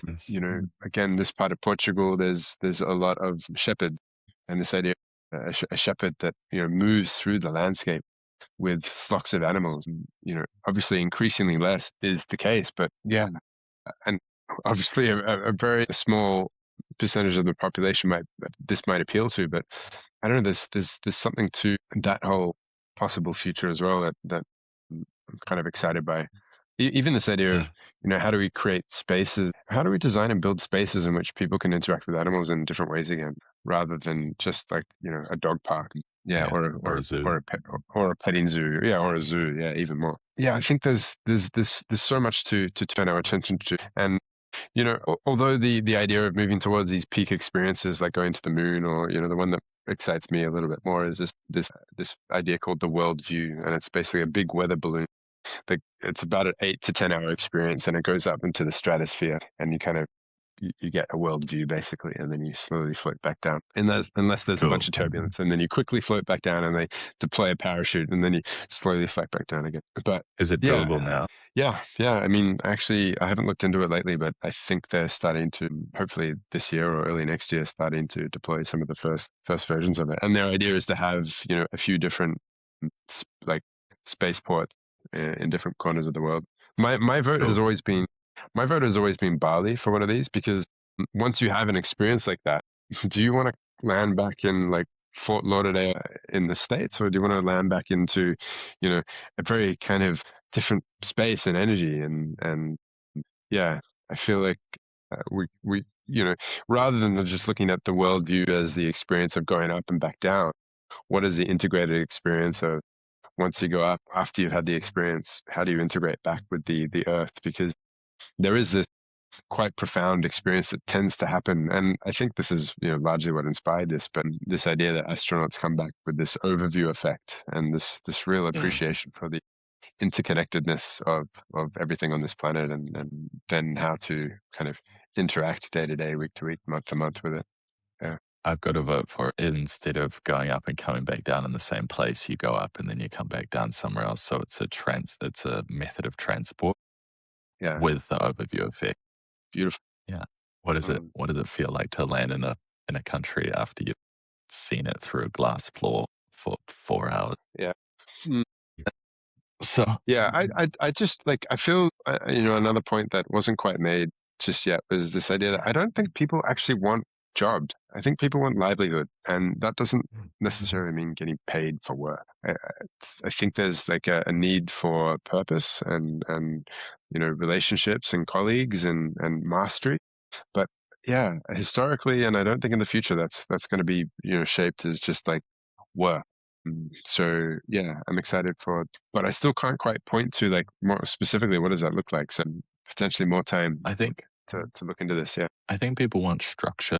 I think they Mm, want guidance. I think they want familiarity. Like we can't just wipe the slate clean. We're in a place where the Industrial Revolution has structured schooling and we've been trained to want to spend, 9 to 5 doing a particular thing that we yeah. are, um, in theory, working towards something. And so I think that a transition out of this, I think a lot of people would feel lost if they would just give UBI and sent to go and figure out what to do with their day. Yeah. Yeah, I and think. that's I think when we come back to religions, a lot of religions, focus especially on that. Any, if we move on to some AMAs, is there anything that is jumping out for you this week? On AMAs, On the AMAs, moving on from our deep dive. from the deep dives to the AMAs. Yeah, let me pull up my AMAs. There were a few good ones that came up today. Oh, okay, yeah. Here's one that actually just 1 second. Nothing like the thought of thinking on a podcast. What's the most embarrassing thing you've built with AI? What's the most embarrassing thing you've built with AI that you haven't told anyone about? I'm not sure embarrassing, but like I still thought it was an interesting one to come with. If I've built anything that I'm embarrassed by. I've had an embarrassing moment where I basically, someone's birthday was coming up, and so I made like a little calendar of like an advent calendar where it had different things that you could click each day, and one got unlocked each day, and Oh, you cutie. it had little, I thought it was pretty cute, but it had little messages in each of them. But the AI wrote the messages. And I wasn't even really planning on sharing it, but for some reason I did. And they opened them and they were like, "Oh my God, do you really think that?" I was like, "Oh, there's like 20 days before this birthday and I don't know what this thing is said." And this is also, it wasn't a romantic thing. It was like for a friend. So I just like said a little bit about this person, but then the AI kind of ran wild with the messages that it was giving. So that was slightly embarrassing. Just, yeah, letting the AI present work without me double checking what it said. I guess it's releasing it to someone without double checking. Yeah. Yeah, Yeah, I have to because I admit, released it. I don't feel like I've got anything that's embarrassing, which now makes me feel like I'm holding, I'm holding things a little too tightly. If I feel like now I need to be able to release something that's at least a little bit embarrassing. Yeah, I don't know. I think that probably our podcast cover image from a few weeks ago, where I don't know why, but the impulse to have myself rendered as the Pope with a pirate eye patch seem to I'd say that's probably the most embarrassing thing. And I think the embarrassing aspect comes from sharing it like publicly. Yeah, But having said that, I can't really think of anything privately that yeah. No. I've I've definitely asked ChatGPT about a rat, and I We knew should it I feel like that's a good tool. asking. The rash decision. What Is is this this rash? rash? Um, so yeah, I've like typed that into ChatGPT, knowing that probably the data is not as secure as I think it is, even when you use incognito mode. Yeah, Probably, especially when you're using incognito. yeah, exactly. Oh, these are the juicy, these are the juicy prompts. Definitely save these on. Those are the embarrassing ones are in incognito. Brilliant. I don't think I've ever used that Um, one before. All right. I made a specific thing to try and make my life more embarrassing, or like a way of tracking embarrassing moments. It's called brazen.click. It's actually live, and it's a leaderboard of asking for things that you'll probably get told no for. And the idea is like spending more time doing things that make you uncomfortable in order to build familiarity and uncomfortability and asking for things. Basically expanding your comfort zone. So if you feel like jumping on Brazen with, Brazen. Yeah. Well, to be honest, I think the last, like when you're talking about Brazen, the last thing I probably did around that was based on one of your invitations for the planking challenge, the 30-day planks, and just like planking in an airport there's something about it that just feels so ridiculous in some ways. I wasn't particularly embarrassed, but it just feels so out of context that there's a certain amount of brazenness that comes with it. Yeah, yeah. I lay down Yeah. in an airport. I have a time lapse video of me. Like, I put my phone up so that it was filming, and then, like, in the middle of a super busy airport, I went and laid down on the floor and just laid there for about 5 minutes. And in the video, you can see people like walking past, and every now and then someone stops and like, "You okay?" I'm like, "Yeah, yeah, I'm good." So you're lying face down or face up? This is a very important distinction. I'm lying face up. I'm doing that just in the middle of You're laying face up. the. It's like Laying where face up all of the with your gates. arms behind, your hands behind your head. With my hands behind my head. It's like I'm lying on the beach, but I'm lying in the middle of an airport terminal You're where the gates you're are beached running down as. both sides. I was You're beached beached at. as. I feel like that is the meme. You're like, where are all the places you can be beached as? Uh, So so there were some friends in New York that had this incredible project called the Big Quiet, and their whole thing was creating invitations for meditations in public places, and that attracts hundreds to thousands of people to just sit and meditate for 20 minutes in these public spaces. And I think part of the invitation was, again, because it was very public, that created such a kind of field around. Yeah. mm, Shout out to Jesse Israel. Like, what a brilliant man for putting that together. And we hosted one of them at one of the farms that I was involved with uh, back in New York, and it was just such a beautiful practice. Yeah. wicked, wicked. But again, you could see that could be perceived as embarrassing if you did it by yourself, or if maybe there were 3 or 4 of you. But if there's 500 of you, it's no longer embarrassing. So yeah, there's something like, it's funny that the edge of embarrassment in the number of peers that are with you. Yeah, and embarrassing is just a feeling, right? It's like, Totally. Yeah, it's yeah, the yeah. feeling of It's I'm it's doing a this it's thing a and I don't think it fleeting will be moment. socially accepted. How Yeah. comfortable. Yeah, yeah. You got an AM? Honestly, no. You don't I have mean, an I've got AMA. You got no AMAs. my AMAs, I kind of used up earlier, the good ones. Okay. I've got one more for us then. If your entire venture portfolio failed, except one venture, and you had to start from zero with only that one, which one would you want it to be and why? I think there's some availability bias coming in here, but Flash company. And why?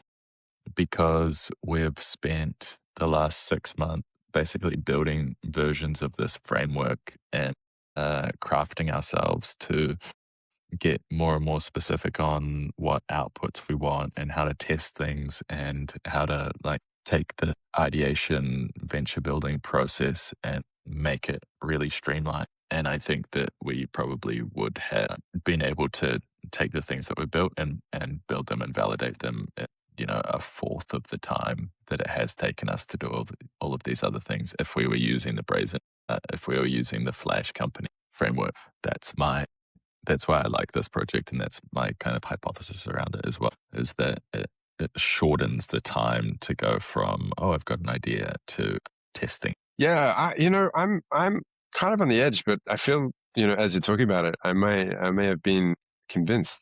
Like, I'm very much on the edge of land library / land book and its potential impact that it has, like just providing land intelligence to broader segments of the market. But then, yeah, Flash Company feels a lot more emergent in its ability to not only to support what we do, but like hundreds and thousands of other small emerging teams. Yeah, there's definitely like an emergent and exponential. There's kind of an exponential capacity that exists in Flash. I feel so. Yeah, and maybe it's recency bias because I've been spending energy on it this week. But yeah, I think, yeah, based on that particular question, if there was only one, I think that would be the one as well. Wow. Mm, nice. Cool. My battery is, my battery's done and I need to get moving. Let, um, Your computer battery or your podcast battery? I like it's the way to actually finish that one. Cool. cool, cool. All right, brother. Well, I don't have a quote to finish on. Do you have a quote to finish on, or should we finish quoteless? Let's finish quoteless today. I don't have a specific one that I like enough to end on it. Yeah. The one that comes to mind, I think I said last week. Yeah, the one that comes to mind is the one I said last week as well. Hey, should we say these ones? I mean, there might be someone that only listens to this one and didn't listen to last week. And I think the reason that this one comes to mind is because I like it as a guiding principle. Uh, I'm going to say mine, and you get to choose whether or not to share Please. it. Oh, actually, no, I do have one. But this one comes from a meditation card that I read this morning. So I'd like to share that. It goes, persist like water, as powerful as it is peaceful. Water has the ability to transform landscape. Continuous drop can hollow out rock surfaces.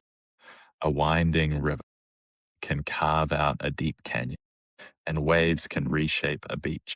Water teaches us that almost anything is possible with time and tenacity.